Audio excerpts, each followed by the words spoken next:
SCO बैठक में भारत, रूस और चीन के गठजोड़ से जुड़ी जो तस्वीर सामने आई है, उसने एक बार फिर से उस संभावना को जन्म दिया जिसे कूटनीतिक हलकों में आरआईसी यानी रूस, भारत और चीन का गठबंधन कहा जाता है। अब हम आपके सामने इसी आरआईसी के संभावित गठबंधन का विश्लेषण करने जा रहे हैं। इस विश्लेषण को समझने के लिए आपको सबसे पहले इन तीन देशों की सॉफ्ट पावर यानी आबादी और कार्यशक्ति को देखना और समझना चाहिए। आबादी के लिहाज से भारत, चीन और रूस तीनों दुनिया के टॉप 10 देश में आते हैं। भारत की आबादी तकरीबन 1 अरब 46 करोड़ है, चीन की आबादी तकरीबन 1 अरब 41 करोड़ है और रूस की आबादी 14 करोड़ 39 लाख है। यानी दुनिया की आबादी का तकरीबन 1/3 हिस्सा इन तीनों देशों में रहता है।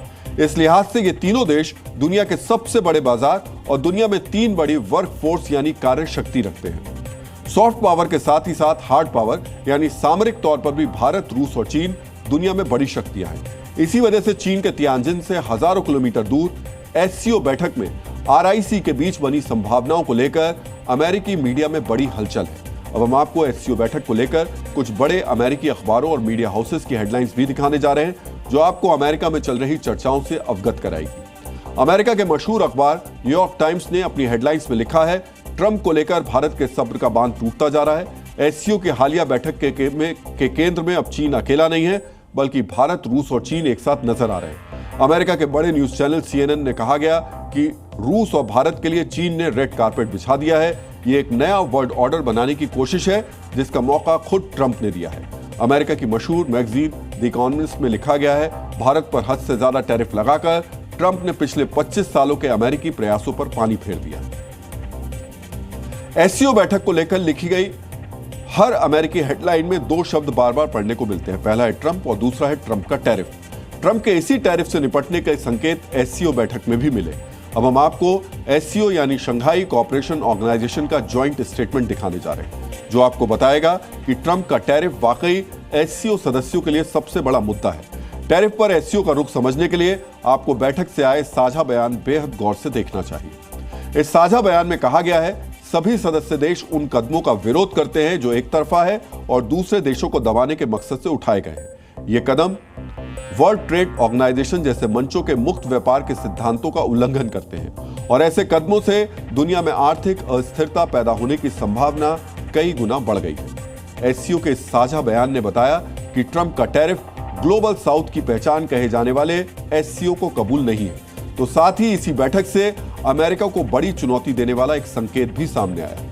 इस संकेत को समझने के लिए आपको एससीओ बैठक में रूस के राष्ट्रपति व्लादिमीर पुतिन का एक बयान बेहद गौर से देखना और समझना चाहिए।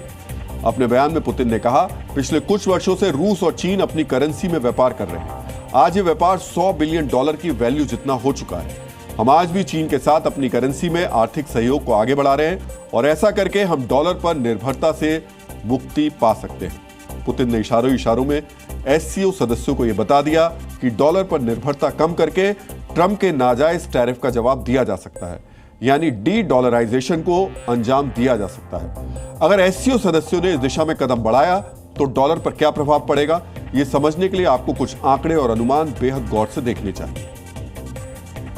अगर फॉरेन एक्सचेंज रिजर्व यानी विदेशी मुद्रा भंडार की बात करें तो वर्ष 1999 तक दुनिया के विदेशी मुद्रा भंडारों में डॉलर की हिस्सेदारी 71% थी, लेकिन 2025 तक यह आंकड़ा घटकर 57% तक पहुंच चुका है, जिसके मायने है कि दुनिया के देश विदेशी मुद्रा भंडार खड़ा करने के लिए डॉलर से अब दूरी बना रहे हैं। पिछले कुछ वर्षों में भारत ने रूस के साथ रूबल में व्यापार किया, जबकि चीन और भारत भी खाद्य और उपकरणों के आयात निर्यात में रुपए और युआन का इस्तेमाल कर रहे हैं, जिसके चलते तीनों देशों की डॉलर पर निर्भरता कुछ हद तक कम हुई है। अगर आर्थिक क्षेत्र आधारित आकलन भी किया जाए तो सामने आता है कि भारत, चीन और रूस का एक साथ आना तीनों देशों को आर्थिक तौर पर मजबूत कर सकता है और टैरिफ का मुकाबला भी किया जा सकता है। हम ऐसा क्यों कह रहे हैं, ये समझने के लिए आपको आरआईसी यानी रूस, भारत और चीन के बीच संभावित सहयोग की एक तस्वीर ध्यान से देखनी चाहिए। ट्रंप के टैरिफ को नकारते हुए अगर रूस से तेल सीधे भारत और चीन को मिलता रहे तो उससे रूस को तकरीबन $300 बिलियन की आय होती है और उसके मुख्य निर्यात यानी तेल और गैस की सप्लाई बाधित नहीं होगी। चूंकि चीन के पास अपने ऊर्जा संसाधन नहीं है तो वो रूस से तेल खरीद सकता है और मुक्त व्यापार समझौतों के जरिए उसे भारत से धातु, खनिज और केमिकल्स की सप्लाई मिल सकती है। बात अगर भारत की करें तो भारत को सस्ते दाम पर तेल और रूस जैसे देशों से कम कीमत पर हथियार मिल सकते हैं जो भारत की बड़ी आबादी की ऊर्जा आवश्यकताओं को आसानी से पूरा कर सकते हैं। फिलहाल ये सिर्फ सहयोग की संभावनाएं हैं। अगर ये हकीकत में बदली तो अमेरिका को आर्थिक, सामरिक और कूटनीतिक नुकसान हो सकते हैं। इसी वजह से अमेरिकी एक्सपर्ट्स बार बार ट्रंप के टैरिफ की आलोचना कर रहे हैं। ऐसी ही एक आवाज है अमेरिका के पूर्व राष्ट्रीय सुरक्षा सलाहकार जैक सुलिवान, जो पिछले कुछ दिनों से लगातार ट्रंप के टैरिफ को पांव पर कुल्हाड़ी मारने जैसा फैसला करार दे रहे हैं। एससीओ सदस्य ठान चुके हैं कि ट्रंप के टैरिफ का वो ठोस जवाब देंगे, लेकिन अब तक टैरिफ को लेकर ट्रंप टस से मस नहीं हुए हैं। ट्रंप की इसी हट को देखते हुए प्राचीन चीन के विचारक सून जू की एक बात ध्यान आ जाती है। सून जू कहते थे, an evil man will burn his nation to the ground and will rule over the ashes, यानी एक जिद्दी शहंशाह अपनी हट के चलते पूरे देश को जला सकता है और फिर उसके पास सिर्फ बची हुई राख पर राज करने का विकल्प ही बच जाता है। तो क्या वाकई ट्रंप कुछ ऐसा ही कर रहे हैं? क्या अपने कथित दबदबे को जाहिर करने के लिए वो दूसरे देशों को धमका रहे हैं और अमेरिका को आर्थिक गर्त में धकेलने जा रहे हैं? Zee News.